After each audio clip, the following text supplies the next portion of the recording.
இப்போ என்ன செய்கிறேன்னு பார்த்தீங்கன்னா சிக்கன் பிரியாணி தாங்க செய்ய போகிறேன். சிக்கன் பிரியாணி பார்த்தீங்கன்னா வெளியே விறகடுப்பில் தாங்க செய்ய போகிறேன். வீட்டுக்கு முன்னாடி கொஞ்சம் இந்த மாதிரி ஸ்பேஸ் இருக்குங்களா, அந்த ஸ்பேஸில் தாங்க செய்வேன். யூஸ்வலாகவே பிரியாணி வெளியே விறகடுப்பில் செய்யும்போது நல்ல டேஸ்ட் கொடுக்குதுங்க. அதனால் வெளியே தாங்க எப்போவுமே வச்சு செய்வோம். இப்போ எப்படி செய்கிறதுன்னு பார்ப்போங்களா. எங்கள் வீட்டில் நான் யூஸ்வலாக பிரியாணி என் ஹஸ்பண்ட் தான் செய்வா அப்படிங்க. இது அவரோட ரெசிபி தான். வாங்க எப்படி செய்கிறான்னு பார்ப்போங்க. அதுக்கப்புறம் ஒரு கடாயிலிங்க நம்ம கரம் மசாலா பொருளெல்லாம் போட்டுங்க லைட்டாக சூடாகிற அளவுக்கு வறுத்துங்க இந்த இடிகள் போட்டு இடிச்சுக்குவாருங்க. அவர் எந்த ரெடிமேட் மசாலா யூஸ் பண்ண மாட்டாருங்க. இதான் பிரியாணி மசாலாவும் யூஸ் பண்ணுவோம் அப்படிங்க. நல்லா இடித்து அவர் மிக்சிலே போட மாட்டார், இந்த இடிகள்லேயே போட்டு இடிப்போம் அப்படிங்க. அது நல்லா டேஸ்ட்டாக இருக்குங்க.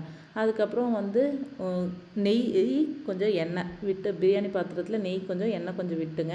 அதுக்கப்புறம் பட்டை கிராம்பெல்லாம் போட்டுங்க பிரியாணி இலையும் போட்டு அதுக்கப்புறம் ஒரு 6 பச்சை மிளகாங்க போட்டுங்க. இந்த பச்சை மிளகா நல்லா காரமாக இருக்குங்க, அதனால் ஒரு 6 பச்சை மிளகா போட்டு ஒரு 2 வெங்காயத்தையும் போட்டு நல்லா வெங்காயத்தை நல்லா வணக்குவோம் அப்படிங்க. நல்லா இந்த கோல்டன் ப்ரௌன் கலர் வர அளவுக்கு வெங்காயம் வணங்குங்க. வெங்காயம் எந்த அளவுக்கு வணங்குதோ அந்தளவுக்கு பிரியாணி நல்லா டேஸ்ட்டாக இருக்குங்க. இங்கே பாருங்கள், இந்த அளவுக்கு வணங்கின பிறகு தான் ஒரு 1½ ஸ்பூன் இஞ்சி பூண்டு விழுது, ஒரு மீடியம் சைஸ் தக்காளியில் ஒரு 1½ தக்காளி போட்டோம் அப்படிங்க. அதுக்கு போட்டு அது நல்லா வணங்கின பிறகுங்க அதுக்கப்புறம் நம்ம இடித்து வச்ச பிரியாணி மசாலா தூள் இருக்கு இல்லைங்களா, அதையும் போட்டோம் அப்படிங்க. இந்த எண்ணெயில் போடும்போது நல்லா பிரியாணி கலர் கொடுக்குங்க. அதுக்கப்புறம் ஒரு குழிக்கரண்டி தயிர் அதையும் போட்டோம் அப்படிங்க. போட்டு நல்லா எண்ணெய் பிரிஞ்சு வர அளவுக்கு நல்லா இந்த அளவுக்கு வணங்கின பிறகு புதினா இலை போட்டோம் அப்படிங்க. நல்லா புதினா போட்டு வணங்கின பிறகுங்க நல்லா எண்ணெய் பிரிஞ்சு வர அளவுக்கு வணக்கிட்டு அப்படிங்க. வணங்கின பிறகு சிக்கன் போட்டுக்கணுங்க. சிக்கன் போட்டு நல்லா பெரட்டி விட்டுட்டுங்க. அதுக்கப்புறம் வேணுங்கிற அளவுக்கு கல்லுப்பு போட்டுக்கலாங்க. அதுக்கப்புறம் 1 கப் அரிசிக்கு 1½ கப் தண்ணி கணக்குங்க. இப்போ நாங்கள் 2 கப் அரிசி போட்டிருக்கேன்.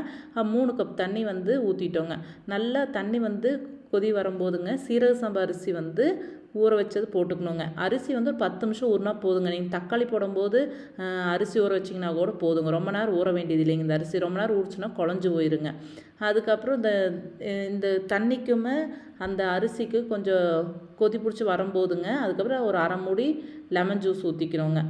அதுக்கப்புறம் ஊற்றின பிறகு நல்லா பார்த்திங்கன்னா ஒன்று சேர்ந்து ஒரு 3/4 வாசி வெந்துருச்சுங்க. இந்த டைமில் கொத்தமல்லி தழை, அதுக்கப்புறம் 2 ஸ்பூன் நெய் போட்டுங்க. அதுக்கப்புறம் பிளேட் வச்சு மூடி அது மேலே நெருப்பு தணல் இருக்குங்களா கீழே, அது தூக்கி மேலே போட்டு ஒரு 15-20 நிமிஷம் மூடி வச்சுட்டாருங்க.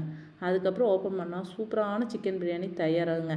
இங்கே பாருங்கள் எவ்வளோ பொலன்னு அடி பிடிக்காமல் ஒன்றோடு ஒன்று ஒட்டாமல் குலையாமல் ரொம்பலாம் அருமையாக வந்துருந்துச்சுங்க. டேஸ்ட் அட்டகாசமாக இருந்துச்சுங்க. கண்டிப்பாக இது மாதிரி ட்ரை பண்ணி பாருங்கள், உங்களுக்கு பாராட்டு நிச்சயம்.